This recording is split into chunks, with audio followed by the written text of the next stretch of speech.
अच्छा और बुरा नहीं होता, व्यक्ति का कर्म अच्छा और बुरा होता है।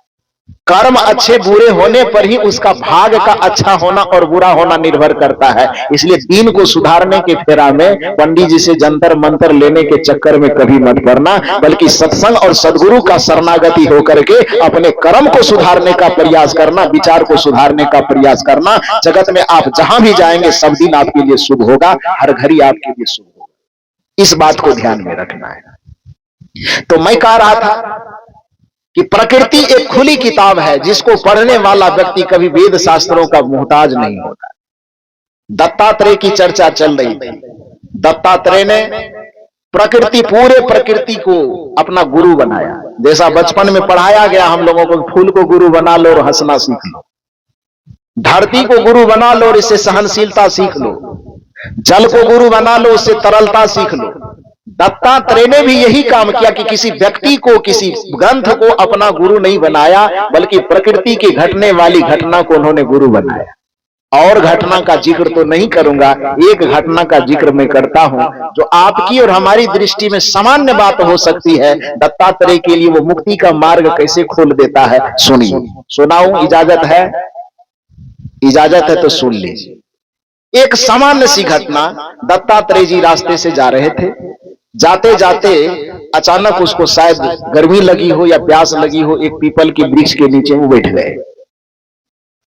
संजोग से जहां पर वह बैठे थे उसी के बगल में अपने दरवाजे पर या आंगन में एक माता जी चूरा कूट रही थी। चूरा कूटना समझते हैं? चूरा समझते हैं? क्या कहते हैं उसको? चूरा कहते हैं। पोहा जिसका बनाते हैं, पोहा कहते हैं, पोहा कहते हैं, पोहा। हाँ, तो उस क्या बोलते हैं? चिवरा बोलते हैं। अब वो हमसे बोलाएगा भी नहीं, अब जी लटपटा जाएगा तो आप लोग हंसिएगा, ये वो समस्या है। आप लोग जो कहते हैं वो कहिए।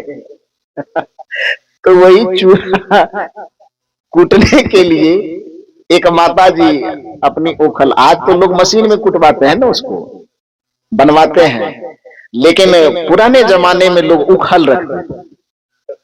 क्या ओखल ही उखल, उसमें जो कूटते हैं उसको क्या बोलते हैं? मोसल।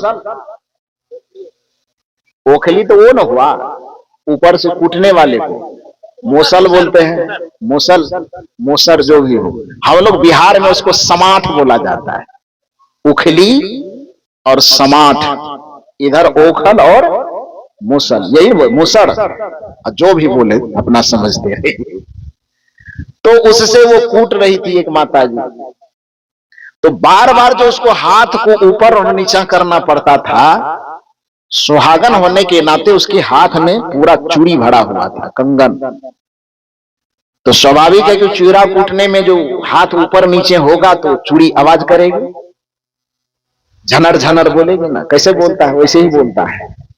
हाँ, झनर झनर खनकती है आवाज।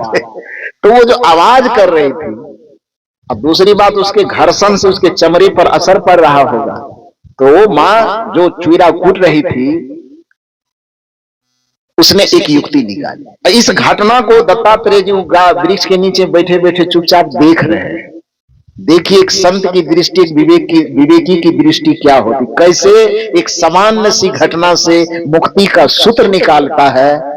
दत्तात्रेय जी से सीखी, कबीर साहब से सीखी कि जिस तार के खजूर के वृक्ष को हमने तारी चुवाने का एक माध्यम बनाया, उसी तार के गाछ को कबीर साहब ने वेद का सूत्र कैसे बना दिया कि बड़ा हुआ तो क्या हुआ, जैसे पेड़ खजूर पंथी को छाया नहीं फल लागे अति दूर। एक वेद का मंत्र बना दिया कबीर साहब ने। जिस चक्की को हम कूटने पीसने दाल दररने तक, दाल को मसलने का हमने एक आधार बनाया, कबीर साहब के नहीं, वो दालें मड़ोड़ने तक उसको मत रखो, उसको वेद तक पहुंचाओ। चलती चक्की देख के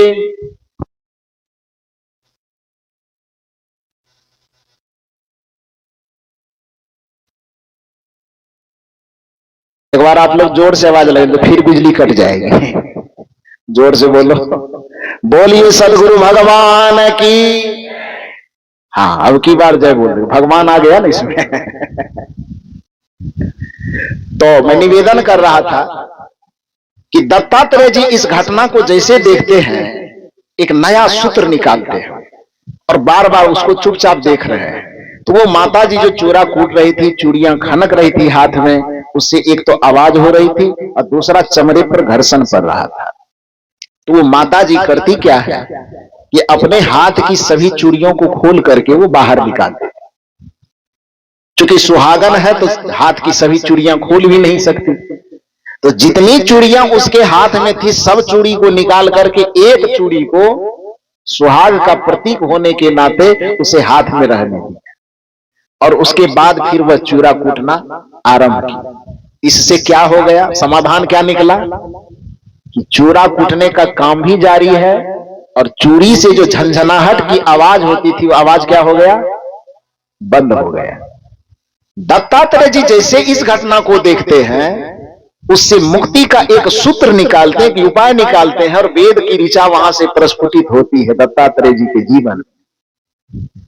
वो खुशी से झूमने लगे और झूमते झूमते अपने कुटिया में आए और कहा, पुकार करके कहा कि आज मुझे मुक्ति का उपाय, मुक्ति का मंत्र मिल गया है। लोगों ने पूछा क्या मिला, कहा मुक्ति का मंत्र यही मिला कि एक चूड़ा कूटने वाली माता थी, उसके हाथ में चूड़ी झनर झनर की आवाज कर रही थी ऊपर नीचा हाथ करने के क्रम में, तो मैंने देखा कि उस आवाज को, झंझट को, झंझनाहट को खत्म करने के लिए उसने हाथ की सभी चूड़ियों को निकाल करके बस एक चूड़ी को अकेला कर दिया। तो बस लोगों ने कहा कि इसमें कौन सा युक्ति मिल गया आपको।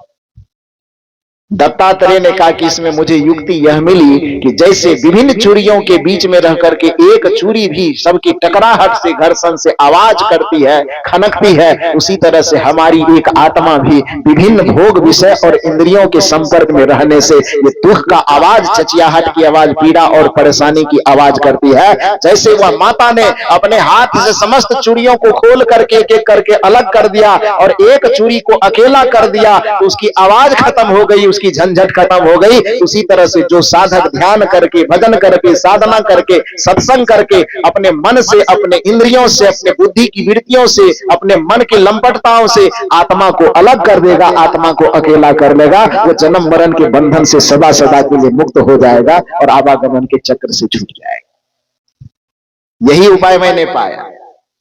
जैसे सभी चूड़ियों के बीच से एक चूड़ी को अकेला निकल दिया जाए तो झंझनाहट खत्म हो जाएगी। सदगुरु कबीर की भाषा में कहें, संतो घर में झगड़ा भारी, रात दिवस मिली उठी उठी लागे, पांच घुटा एक नारी। ये घर का जो झगड़ा है, ये घट का जो झगड़ा है, मन और इंद्रियों के जो विषय में फंसे होने के कारण मन इंद्रियों का जो झगड़ा इस आत्मा को सहना पड़ रहा है।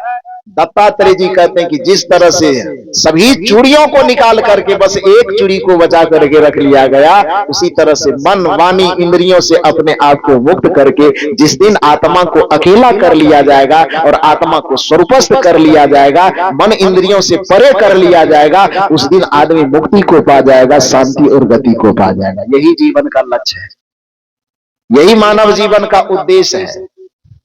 तो कहने का यह मतलब है कि हमें यदि सीखने का बोध प्राप्त हो तो हम प्रकृति में किसी भी जगह से सीख सकते हैं। इसके लिए हमें संत का के शरणागत होना, संत से परख दृष्टि प्राप्त करना परम आवश्यक है। ये कहानी कहना नहीं था, ये तो बीच में आ गई। जो कहानी कहना था वो तो छूट गया ना, तो उसको छोड़ ही दूं कि उसको पूरा कर दूं? वो कहानी कह दो क्योंकि 5:15 बजने चला है। ये कहानी बोलूं कि छोड़ दूं, आप लोग बताइए। बोल दो, 5 मिनट इंतजार कर सकते हो तो कर लो। तो इसको मैं कह रहा था, मैं क्या कह रहा था कि संत के शरण में आने वाले व्यक्ति का भय इतना समाप्त हो जाता है कि काल भी उसको विचलित नहीं कर सकता, उसको भटका नहीं सकता। कैसे? रामचरितमानस का एक उदाहरण मैं आप लोगों को सुनाना चाह रहा था। सुनने की इजाजत आपने दी कि सुनाइए, तो मैं सुना रहा। रामचरितमानस की वह कथा आप जानते हैं कि विभीषण रावण के नगर में रह रहा है। रावण यहां काल का प्रतीक है, क्योंकि वो काल का ऐसा रूप है कि चलत दशानन डोलत धरणी की बात कही जाती है कि दशानन का प्रकोप इतना ज्यादा है कि धरती पर जिधर से गुजर जाते हैं तो लोग थरथरा जाते हैं। तो इसलिए रामचरितमानस में उसको काल का प्रतीक माना गया। उस काल की नगरी में रह करके विभीषण जी बड़ा भयकंपित रहते थे, थरथराते रहते थे। भगवान का नाम लेने तक में भी कहता उसको डर लगता था। लेते भी थे तो छुप छुप करके लेते थे, कहीं कोई देख न ले, सुन न ले, और ये शिकायत कदाचित रावण के पास पहुंच गई तो हालत खराब कर देगा। संजोग की बात हुई। देखिए एक बात और ध्यान रखिए, यह कथा इस चीज को भी सिद्ध करती है कि कुछ लोग कहते हैं कि हम बिना संत के शरण में आए भी भक्ति कर लेंगे तो काम चल जाएगा। बिना संत के शरण में आए, बिना गुरु के शरण में आए, भगवान का नाम लेंगे, माला जपेंगे, टीका लगाएंगे, मंदिर में जाएंगे, पान प्रसाद चढ़ाएंगे, काम चल जाएगा।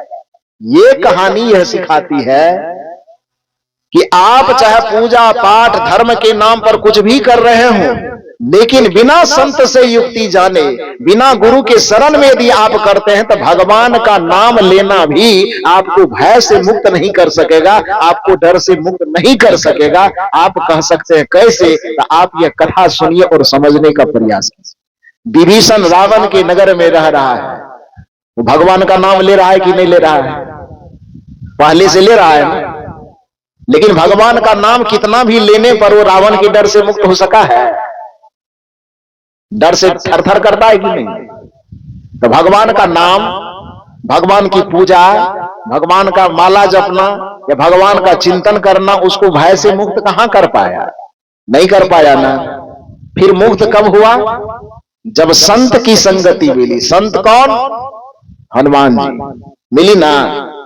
तो हनुमान जी को देवता मत बना दीजिएगा। तो रामचरितमानस में लिखा हुआ है कि पुण्य पुंज बिन मिला ही न संत। विभीषण ही ने कहा है कि आज मेरे पुण्य का उदय हो गया, हे हनुमान आप जैसे संत का दर्शन हुआ। अब भरोस मोहि है हनुमंता, अब पुण्य पुंज बिन मिला ही न संता। यही ने कहा विभीषण जी, अब मेरे सामने आ गए तो हे हनुमान, अब मुझे बड़ा भरोसा हुआ हृदय से कि आप आ गए हैं तो कुछ अच्छा होगा, क्योंकि पुण्य पुंज बिन मिला ही ना संता। तो हनुमान जी को वहां देवता की श्रेणी में विभीषण नहीं रखा है। किस श्रेणी में रखा है? थोड़ा जोर से बोल दीजिए। संत की श्रेणी में रखा। अब भरोस मोहि भय हनुमंता, अब पुण्य पुंज बिन मिला ही ना संता। हनुमान जी हम लोगों के कैटेगरी में, आप लोग जबरदस्ती इसको मंदिर में खड़ा करते हैं। हाँ, रामचरितमानस कहता है वो संतों की श्रेणी में, अखंड बाल ब्रह्मचारी। और रामचरितमानस में भी उसको संत कह करके ही पुकारा गया है। तो विभीषण कहते हैं कि आज मुझे संत का दर्शन हो गया। इसका मतलब यह है कि हनुमान के दर्शन से पहले भी विभीषण राम जी के भजन कर रहे थे कि नहीं कर रहे थे? पूजा पाठ माला जब जो भी करता हुआ करते थे, लेकिन डर से, भय से, पीड़ा से, परेशानी से भगवान का नाम लेने के बाद भी उससे उसको मुक्ति नहीं मिली। जब हनुमान का साक्षात्कार हुआ, यानी एक संत का दर्शन हुआ, यानी एक संत की शरणागति मिली, जो अभी आपको मैंने शायरी में कहा कि मशहूर होना पर मगरूर न होना, दौलत के नशे में कभी चूर न होना, जीवन में चाहते हो सदैव सफलता और शांति, तो संतों के चरण से कभी दूर न होना।